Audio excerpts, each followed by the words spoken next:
হ্যাঁ, মুরগি ডিম পাড়ছে, দেখি কয়টা ডিম পাড়ছে। ওকে, ঠিক আছে, বুঝতে পারছি, পারছিস। এই হচ্ছে আমাদের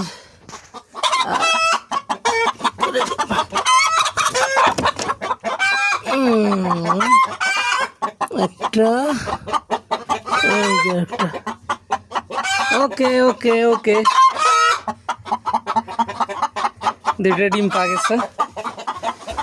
উপরে আছে বাচ্চারা, এই যে বেশ কিছু বাচ্চা মুরগি যে বের হইলো মাত্রই। এই মুরগিটা পারছে। মোরগ আছে 2টা, মুরগি 3টা। আরও মুরগির সংখ্যা বাড়ানোর প্ল্যান করা হচ্ছে। ছোট মুরগি অনেকগুলা হয় কি, সংসারে যদি এরকম 5-6টা মুরগি থাকে, ডিম হয়ে যায় এনাফ, বাইরে থেকে কেনা লাগে না। এখন কিন্তু ডিমের প্রচণ্ড দাম, এখন যদিও একটু কমছে, তো এটা খুব ভালো। ওকে, আবার দেখা হবে কালকে।